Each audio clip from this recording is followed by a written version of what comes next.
Look at him, eating whatever he wants, never gaining a pound, while I'm stuck with the boring special and can't lose an ounce. How's your lunch, man? Amazing. Yours? So good. Oh, I'm so happy for you.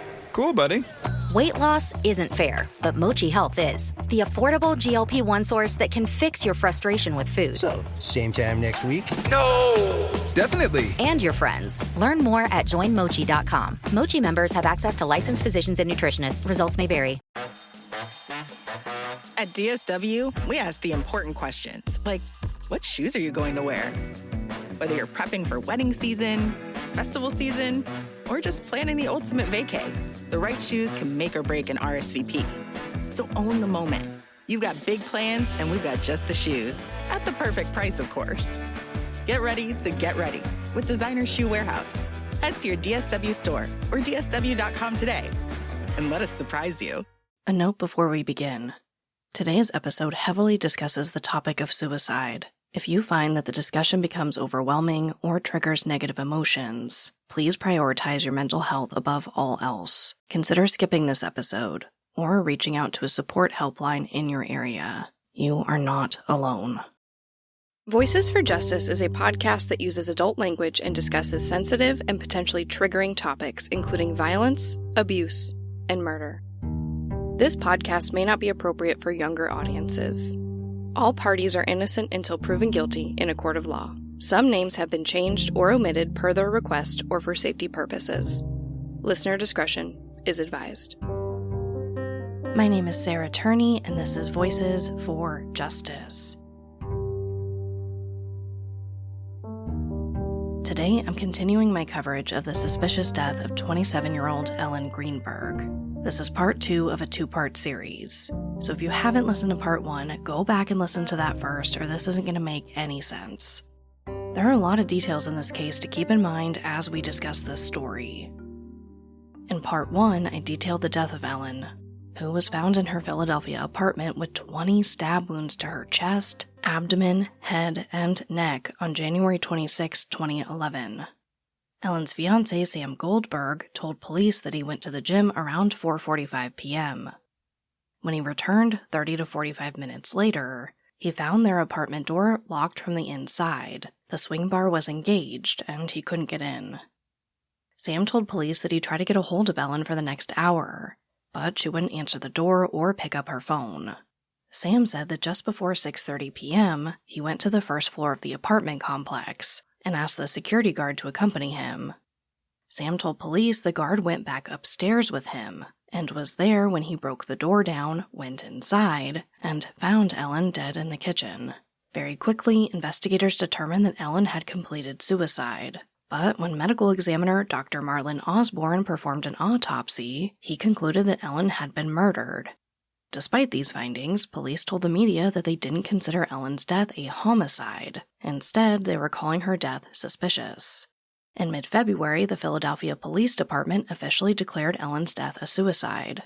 At that point, Dr. Osborne maintained that Ellen had been the victim of a homicide. But then, just a few weeks later, on March 3rd, he switched her manner of death from homicide to suicide. Ellen's manner of death has not been changed since then. Ellen's parents, Josh and Sandy, refused to believe that Ellen had completed suicide, so they set out to investigate the case themselves. They hired multiple attorneys and notable experts, who basically all came to a similar conclusion. It was unlikely that Ellen stabbed herself.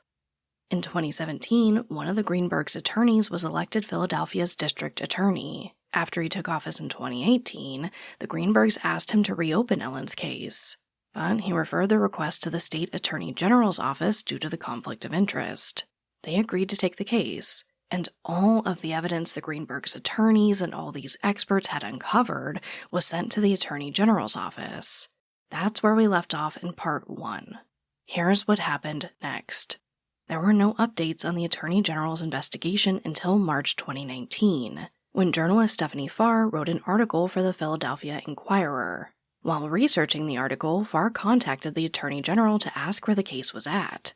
He responded, saying that the office had conducted their own thorough investigation to determine a manner of death. He said they interviewed Dr. Osborne, who performed Ellen's autopsy, and his boss, Chief Medical Examiner Dr. Galino. The office also met with the Greenbergs' representatives and reviewed all the information they had uncovered. They also went through Ellen's cell phone and laptop records. Now, if you recall from Part 1, Ellen's personal laptop was sent to the FBI for analysis. But according to Dr. Osborne's autopsy report, that analysis provided no additional information. But when the AG's office looked through Ellen's laptop and phone, they said they found evidence that supported suicide as Ellen's manner of death. The AG told journalist Stephanie Farr, quote, "Among the additional evidence we reviewed were web searches for methods of committing suicide, quick death, and depression done on Ellen's personal computer in the weeks before her death," end quote. The AG said they also found text messages between Ellen and a family member on the day of her death, which showed Ellen in, quote, "serious mental distress," end quote. The AG told Farr that based on the laptop and cell phone evidence, his office, quote, "concluded that this evidence supports suicide as the manner of death," end quote, and they closed the investigation.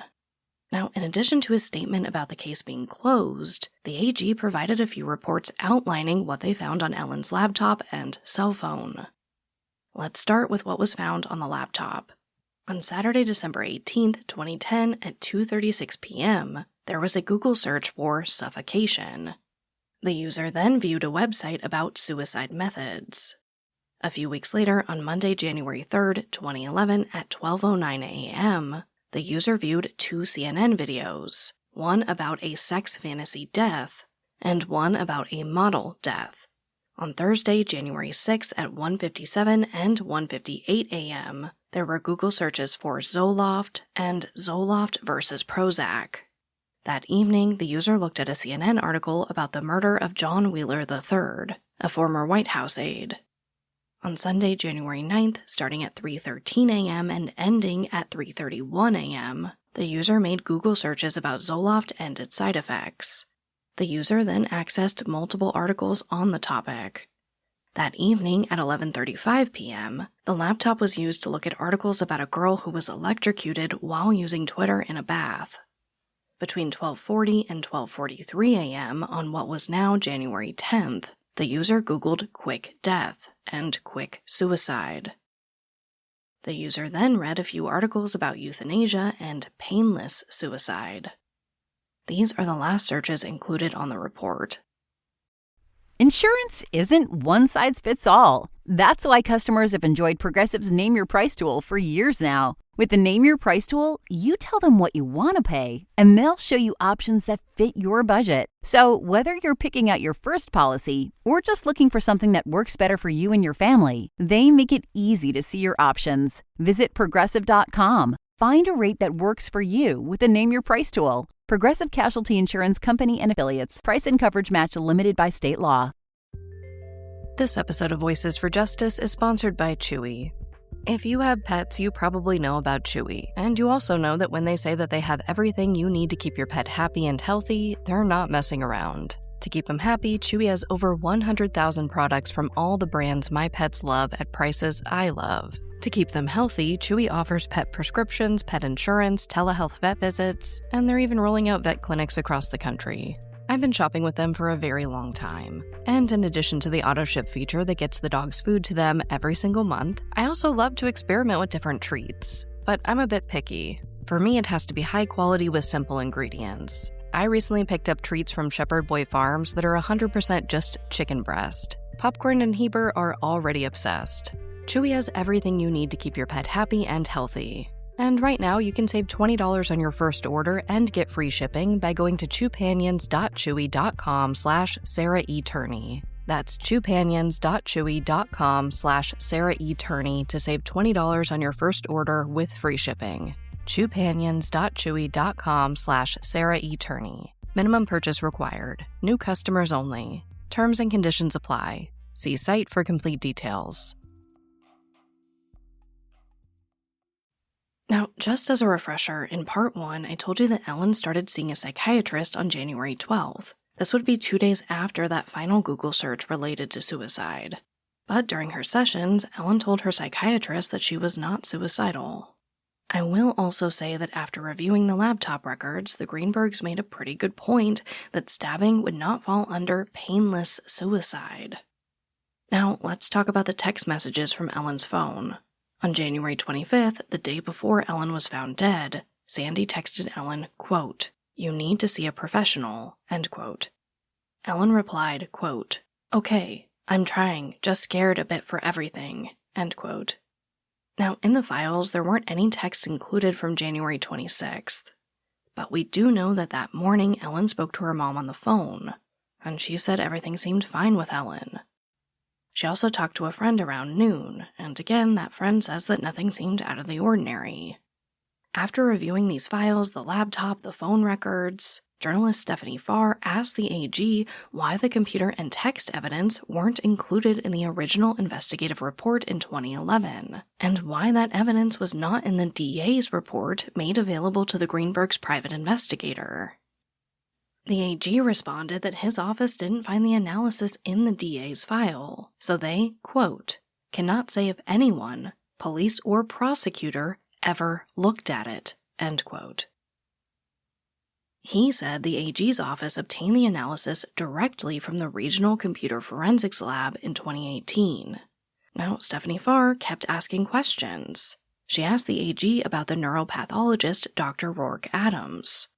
If you recall from Part 1, Dr. Osborne's autopsy report stated that Dr. Rourke Adams had examined Ellen's spinal cord and made a huge determination that Ellen was not incapacitated after the wound to her spinal cord, which meant she still would have been able to stab herself after suffering that injury. When the PI looked into Ellen's case in 2015, he wasn't able to find that report. He even asked the police and the medical examiner's office for a copy, but they said they couldn't find it, and there was never an invoice for the service. While writing the Inquirer article, Farr reached out to Dr. Rourke Adams to ask about Ellen's spinal cord. She told Farr she had no recollection of working on Ellen's case. She further said that the lack of any invoice or report of her findings confirms that she had no involvement in the case. So Farr goes back to the AG with this and asks for comment. The AG denied Dr. Rourke Adams' claims and said there was, quote, ample evidence, end quote, that she did review the spinal cord. See, the thing is, while they couldn't find an actual report of Dr. Rourke Adams' review of the spinal cord, there was a line in the autopsy report referencing this examination, and statements from 2 detectives stating that the exam did happen. After the release of Stephanie Farr's Inquirer article, the Greenbergs and their attorneys continued to work on Ellen's case. They still believed, without a doubt, that Ellen had not completed suicide. Now, because the AG's office had already closed their investigation, the attorneys felt like the next best thing to do was reach out to the medical examiner's office and ask them to change Ellen's manner of death. In June 2019, one of the Greenbergs' attorneys submitted their findings to the medical examiner's office, and they asked Dr. Golino, the chief medical examiner, to reconsider Ellen's case.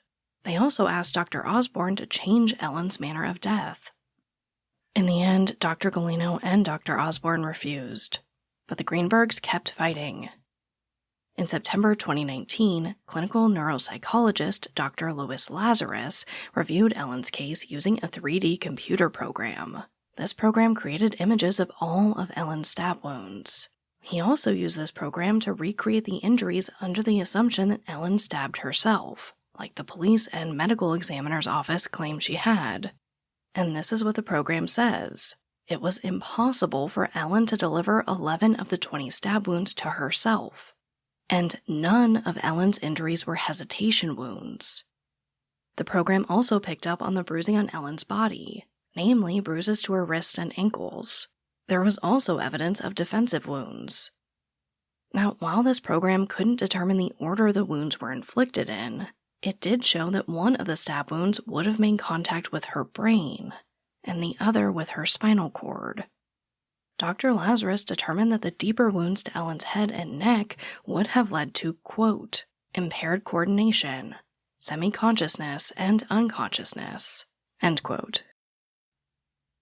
and all the injuries combined would have caused, quote, unconsciousness, cranial nerve defects, severe facial pain, impaired coordination, impaired or loss of vision, seizure, weakness, blood loss, loss of heart rate and blood pressure, hypoxic brain damage, respiratory failure, cardiac dysrhythmia, and loss of cerebrospinal fluid, end quote. In his report, Dr. Lazarus added that it's very rare for someone to complete suicide with a sharp instrument like a knife. We've heard this from other experts before. He said that this method accounts for approximately 2 to 3% of suicides, a majority of which are male victims. So it's possible, but extremely unlikely. He further noted, quote, although the number of sharp wounds has not been predictive of suicide versus homicide, the nature of the wounds, the location of the wounds, and behaviors surrounding the wounds have been very predictive, end quote. He also said that the location of the wounds helps determine if a victim died from suicide or homicide. A review of studies of suicide by stabbing revealed a consistent finding of wounds to the chest, neck, wrists, and abdominal area, and the trajectory of self-inflicted wounds are usually uniform. But in Ellen's case, she had wounds to the back of her neck, the top of her head, as well as her chest. And there was a variety of trajectories of her injuries. They were coming from multiple different angles.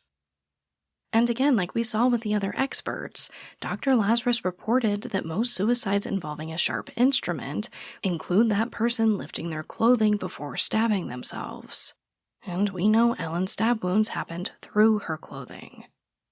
And here's one of the big ones. He says that those who complete suicide are typically found in the same position they were located in when inflicting their wounds, as opposed to moving afterward.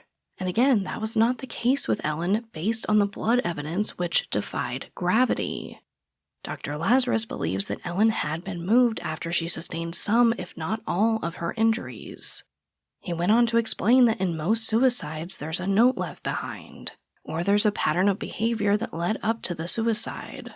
While I know this isn't true in all cases, Dr. Lazarus says that many people say goodbye to loved ones. They give away their possessions, and they basically do things that we would describe as getting their affairs in order. Ellen didn't do any of these things. Ellen spoke to her mom and a friend on the day of her death. Neither person recalled anything out of the ordinary. And after Ellen left work, she filled up her gas tank.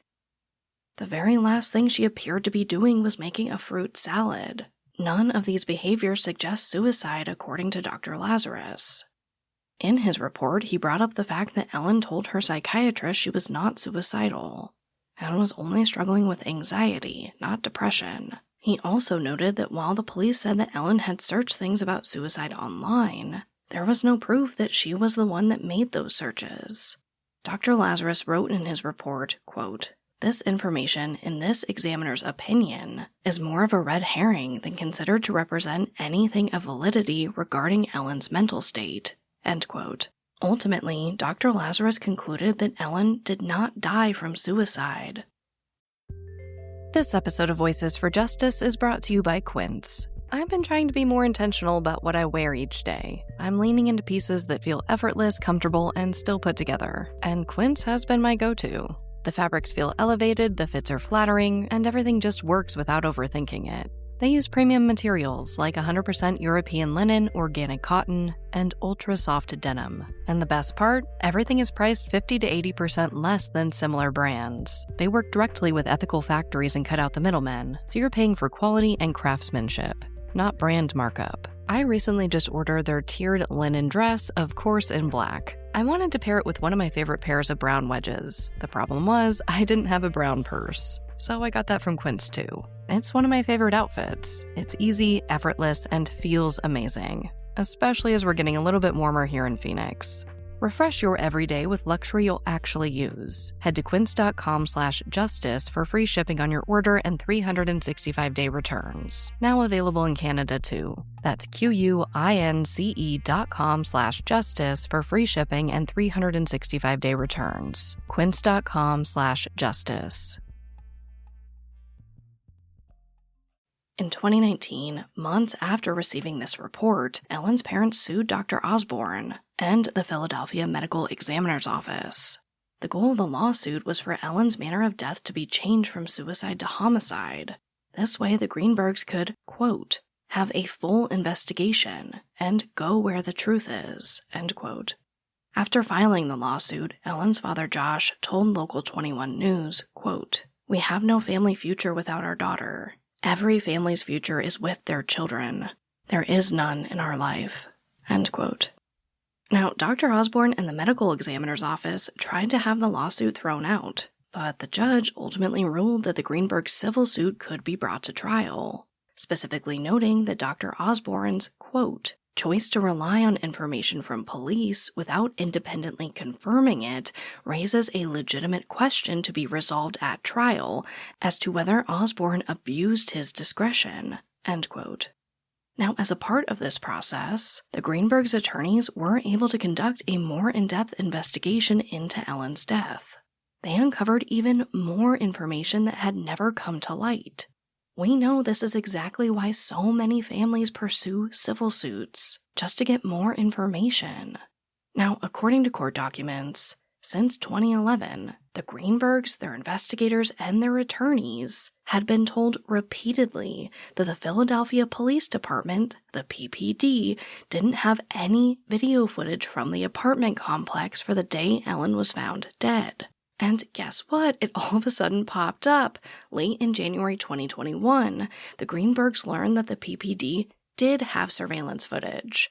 They obtained it in early 2011, nearly 10 years prior. But again, they get the runaround. Once the attorneys learned about this video, of course they reached out and asked for a copy. But again, the PPD said they didn't have any footage. It was only after the attorneys threatened to involve the court that the PPD apparently discovered the surveillance video and handed it over. So let's talk about the video. Attorneys reviewed it and noticed that at 6:32 p.m., Ellen's fiancé Sam entered the first-floor elevator by himself. There was no security guard with him like he told the police. 1 minute later, at 6:33, Sam called 911 to report that he'd broken down the door and found Ellen in the kitchen. This footage proved that Sam lied to the police when he said the security guard went to the apartment with him and was present when he broke down the door. Now, how do we know that the PPD had this footage? Well, according to court documents, the Greenbergs' attorney knew for a fact that someone with the PPD or DA's office viewed this footage of Sam. They know this because the viewer created a video timeline that tracks Sam's movements between 4:50 and 6:42 p.m. So, just like the report from Dr. Rourke Adams, the Greenbergs team is seeing these references to other reports and evidence that they're eventually able to pull out. It's also worth noting that the timeline specifically notes that Sam entered the elevator alone just before his 911 call. So, what happens next? Well, in April 2021, 3 months after the footage was reviewed, Dr. Osborne and his boss, Dr. Golino, gave depositions in the Greenbergs' lawsuit. Through these depositions, the Greenbergs learned for the first time that back in March 2011, before Ellen's manner of death was changed from homicide to suicide, this unprecedented meeting took place between the PPD, Dr. Osborne, Dr. Golino, and a high-ranking representative from the Philadelphia District Attorney's Office. Previously, Dr. Osborne and Dr. Golino both testified that this meeting had never taken place. So again, the truth is just slowly coming out through these proceedings. Now they're admitting that the meeting happened. And according to Dr. Osborne, before the meeting, a police investigator directly asked him to change the cause of death on at least one occasion. But it wasn't until after this meeting that Dr. Osborne changed Ellen's cause of death from homicide to suicide. So obviously something major happened at this meeting. Dr. Osborne testified that during this meeting, police presented additional evidence that they felt pointed to a suicide. This evidence included a lack of defensive wounds on Ellen's body, and the door being locked from the inside. The police further told Dr. Osborne that the security guard had witnessed Sam break down the door. Dr. Osborne testified that this new information about the security guard being with Sam led him to consider suicide as a plausible explanation. He said it suggested that Ellen must have been alone in the apartment when she was stabbed. Dr. Osborne also said another deciding factor was Dr. Golino's warning that if he didn't change the manner of death, someone could be wrongfully arrested for Ellen's murder. Now, according to court documents, Dr. Osborne further testified that the other reason why he was willing to change the manner of death was because of the neuropathologist Dr. Rourke Adams' findings. These were the statements that Ellen could have continued stabbing herself after suffering the spinal cord injury. Dr. Osborne explained that he did request that Dr. Rourke Adams evaluate Ellen's injury to her spinal cord. He said Dr. Rourke Adams had always previously generated reports for him whenever she evaluated an autopsy, but in this case, she did not generate a report. Instead, she only performed what he called a curbside examination. This did not involve any histologic or microscopic examination. Before the deposition was over, Dr. Osborne admitted that he did not independently investigate any information related to the crime scene. He also never reenacted Ellen's wounds, examined their angles, or even measured the length of Ellen's arms or fingers to determine whether it was even physically possible for Ellen to have done this to herself. He said that had he known the security guard was not present when Sam broke down the door, he would be compelled to amend his finding. He also said it would have been incorrect for him to have ruled Ellen's death a suicide if he could have established that one or more of her wounds could not have been self-inflicted. So basically, if Dr. Osborne had all the facts we have now, he would not have ruled Ellen's death a suicide. Dr. Golino also gave a deposition in the Greenberg civil lawsuit. Now, we don't have as many details about his testimony as we did Dr. Osborne's, but we do know that he testified that he, quote, did not find reason to overturn Dr. Osborne's opinion, end quote, that Ellen's death was a suicide. In May 2021, the month after Dr. Golino and Dr. Osborne testified, Dr. Emery, another medical examiner from the Philadelphia Medical Examiner's Office, gave a deposition. And everything Dr. Emery said was completely new information to the Greenbergs and their attorneys. Here's what they find out. Dr. Emery testified that in 2019, Dr. Golino asked her to look over Ellen's spinal cord injury because he doubted Dr. Osborne's claims that he consulted with Dr. Rourke Adams. Dr. Emery did as she was asked and examined the spinal cord. She noted that there was a lack of hemorrhage to the spinal cord. This means the injury was inflicted after Ellen was dead.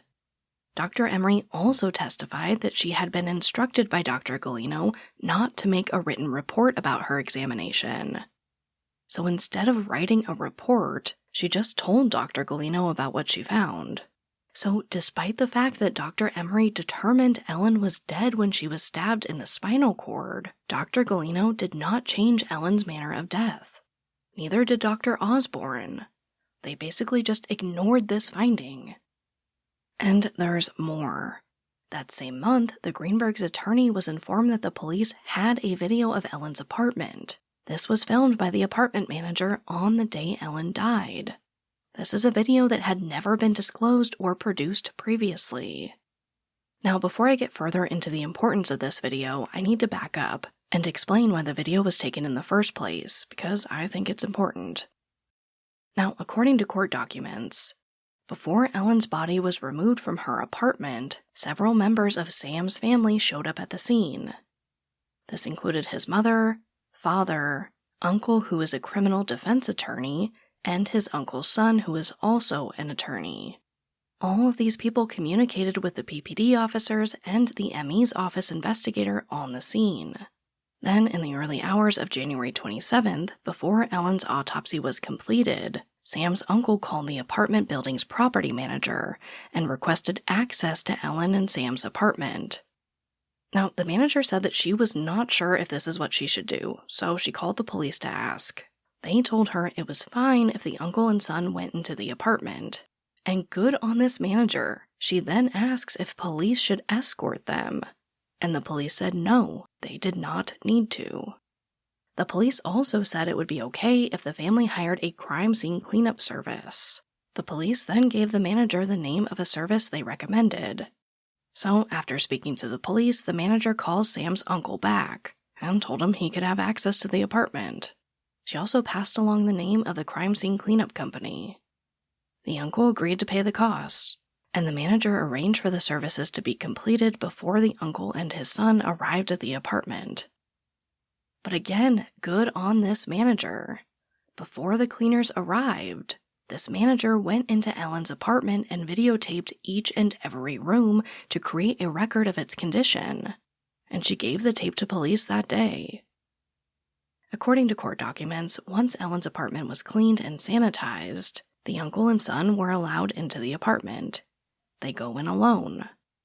Once inside, they remove Sam's laptop, Ellen's personal laptop, work laptop, cell phone, purse, wallet, and keys. Now, Sam's family retained these electronics for about 2 days. Then, on January 29th, Sam's uncle and his son gave the laptops and cell phone they'd taken from the apartment to the police. Now, according to court documents, PPD didn't ask why they had these devices, or if they did anything to them. It's just not the proper chain of custody for evidence. I don't blame them for wanting to look further into it. Now, after finding out that this video footage existed, the Greenbergs' attorneys asked for it. The city's attorney responded and said she asked the police repeatedly for the video, but they told her it did not exist. And according to court documents, as of the fall of 2022, the police still have not been able to locate the video or give any explanation for why it no longer exists. The next month, June 2021, the Greenbergs' attorney obtained Dr. Osborne's disciplinary record from the ME's office. These records showed that Dr. Osborne had a history of incomplete or inaccurate autopsy reports. In July 2012, a year and a half after Ellen was found dead, Dr. Osborne underwent an autopsy report review as a part of an informal reprimand coaching session. This was in regard to the quality of his reports and documentation. The review found that between 2009 and 2011, there were at least 11 autopsy reports with major issues. 4 of the cases involved stab wounds as the manner of death. Now, in one of these cases, Dr. Osborne determined the cause of death as a stab wound to the chest. The subsequent review acknowledged that the finding was accurate. However, a discrepancy was identified in the internal examination section of the autopsy report, where Dr. Osborne said that the victim's chest wall showed no injuries. Now, obviously this contradiction was impossible considering the victim died from a stab wound to the chest. In addition to this error, the review noted that the findings associated with the stab wound were not clearly identified anywhere in the autopsy report. A month after receiving the informal reprimand and coaching session, Dr. Osborne went on medical leave. During that time, his supervisors discovered that he had multiple reports that were still pending. When the autopsies were reviewed for completion, multiple errors were found. In one of the most inaccurate reports, Dr. Osborne's superiors reviewed photographs that clearly showed a ligature mark around the victim's neck and petechia of the eyes. But in Dr. Osborne's report, he says there was no petechia. He also missed a hemorrhage to one of the neck muscles and a laceration to a kidney. Both of these injuries were visible in photographs. Now, because of this inaccurate report and many others, he was warned that if he did not meet the requirements of his profession going forward, he risked termination. Now, the last reprimand included in the court documents came in December 2013. That month, the chief of trauma surgery at a medical center in Philadelphia contacted Dr. Galino to report a, quote, serious issue that occurred at their hospital with regard to a homicide victim, end quote. According to documentation of this reprimand, after the homicide victim died, a physician at the hospital, quote, continued to dissect and examine the body, end quote, something that may have, quote, amounted to evidence tampering, end quote. I know I'm doing a lot of quotes and end quotes, but these are serious things and I want to make sure that I get them right. Now, Dr. Osborne, the medical examiner in charge of the victim's autopsy, had been notified about the physician's abuse, but he didn't make any notes in his files. Basically, these court documents say that Dr. Osborne should have notified Dr. Golino, and the issue should have been referred to the DA's office. But he didn't do that, so he was reprimanded. Now, I get it. People make mistakes. No one is perfect. These jobs are hard. But these are things we need to look at in relation to Ellen's case. Now, let's talk about the security guard, the one that Sam initially said was present when he broke down the door. In June 2021, the security guard gave a sworn statement that he was the only guard on duty at the time, and that he did not accompany Sam to the apartment or observe him break down the door. Before the month of June 2021 was over, Dr. Wayne Ross, who specializes in forensic and neuropathology, looked over the evidence in Ellen's case again. If you remember from Part 1, Dr. Ross was hired for the first time in January 2017. He concluded that Ellen had possibly been strangled, and the bruises on her body were consistent with a, quote, repeated beating, end quote. He also thought it was possible that 2 knives were used in the attack.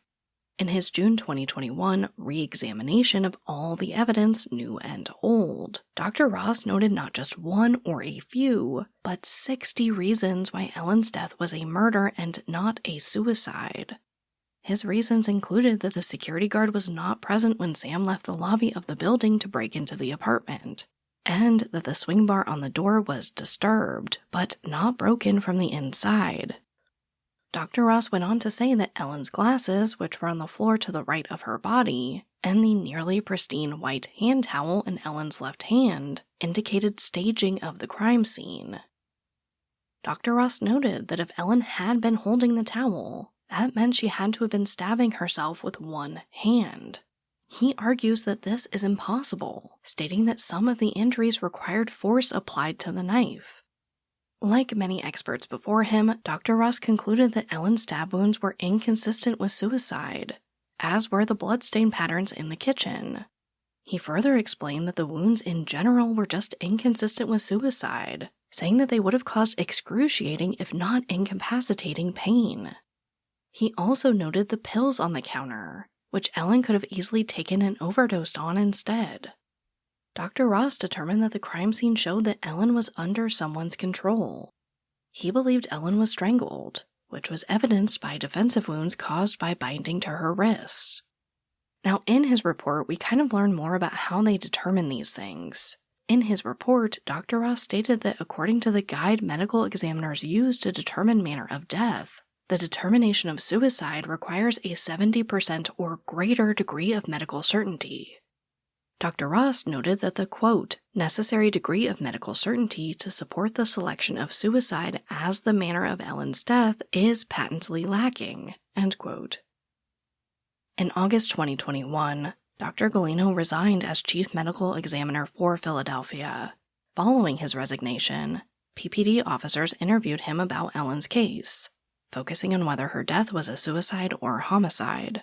According to court documents, Dr. Golino told officers that he didn't specifically recall Dr. Emery telling him the wound to Ellen's spinal cord was inflicted after she died. And here's the kicker. We finally get the answer from Dr. Golino. He then went on to say that Dr. Emery's conclusion meant that Ellen's manner of death had to be changed from suicide. Dr. Golino also said the bruises on Ellen's wrist could be defensive wounds from being restrained. So after all this time, they meet in the middle and admit that it's not a clear-cut completion of suicide. But we're here today, so that means despite all of this, Ellen's manner of death still wasn't changed.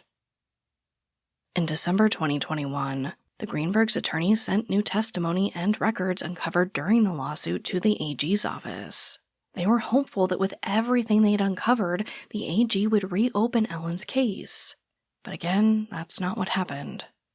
That same month, the Attorney General's office told People, quote, Ellen's death is nothing short of a tragedy, and our heart goes out to her family and friends. Her death is unimaginable, and admittedly hard to accept. But all of the evidence thoroughly reviewed by our office and the findings of the medical examiner show this was a suicide. Our office has stated that if and when new evidence was brought forward, we would thoroughly review it. The office added, only the medical examiner has the ability to change the cause of death in this case from suicide to undetermined or homicide. End quote. In July 2022, the AG's office announced that they would no longer review Ellen's case due to an appearance of a conflict of interest. They stated, quote, "We wish Ellen's family nothing but the best, and our office regrets that despite our extensive work, our additional efforts have not brought more closure to the questions around her death." End quote. The office then referred Ellen's case to Chester County, which neighbors Philadelphia. In September 2022, Chester County announced that an investigator and prosecutor would review her case. Ellen's parents' attorney told People that they were hopeful for justice for Ellen.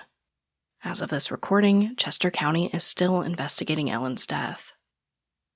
A month after Chester County said they were investigating Ellen's case, the Greenbergs filed another lawsuit, this time against the city of Philadelphia, claiming they conspired to cover up Ellen's murder. They say the city covered up Ellen's murder by suppressing physical evidence, by ensuring that her manner of death was changed from homicide to suicide, by stopping the possibility of a full police investigation into Ellen's death, by providing false information about the circumstances of Ellen's death to support a finding of suicide, by only considering specific crime scene evidence to support a finding of suicide, by refusing to follow basic homicide investigation protocols, and more. According to court documents, the Greenbergs claim that members of the PPD and the DA's office knew that the security guard had not witnessed Sam break down the door, but they told Dr. Osborne that anyway in order to conceal Ellen's murder. The lawsuit further alleges that Dr. Osborne fabricated the examination by Dr. Rourke Adams. This was done to discredit his earlier conclusion that Ellen could not have administered the wound to her spinal cord, or continued to stab herself after suffering that wound. The city appealed the lawsuit, which, as of this recording, is still pending in court. The lawsuit against the ME's office is also still pending. They have continued to appeal the lawsuits brought against them.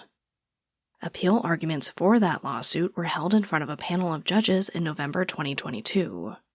The Philadelphia Inquirer reported that at one point during the appeal hearings, the attorney for the ME's office said that if the case were to proceed to trial, it would open the floodgates for other lawsuits. One judge replied, quote, "The Greenbergs could be desperate for any way to resolve this. You should have a little more empathy here." End quote. Which brings me right to our call to action. The Greenbergs continue to fight for justice and answers in Ellen's case. Mainly, they're just fighting for a thorough investigation of the evidence in the case. And I don't think that's crazy to ask for. Right now, they believe their strongest chance of making any movement is for the mayor of Philadelphia to order the ME's office to reopen Ellen's case. Now, in hopes of getting the mayor to do this, they put together a change.org petition, which I will link in the show notes. And they do have a GoFundMe. If you feel compelled, if you feel that Ellen's case needs a further investigation, which I would argue is a fair ask, please consider supporting her family's fight. As a reminder, 27-year-old Ellen Greenberg was found dead in her Philadelphia apartment just after 6:30 p.m. on January 26, 2011. If you have any information, please contact the Philadelphia Police Department at 215-686-8477. But, as always, thank you, I love you, and I'll talk to you next time. Voices for Justice is hosted and produced by me, Sarah Turney, and is a Voices for Justice media original. This episode contains writing and research by Haley Gray, with research assistance by Anna Laria. If you love what we do here, please don't forget to follow, rate, and review the show in your podcast player. It's an easy and free way to help us and help more people find these cases in need of justice.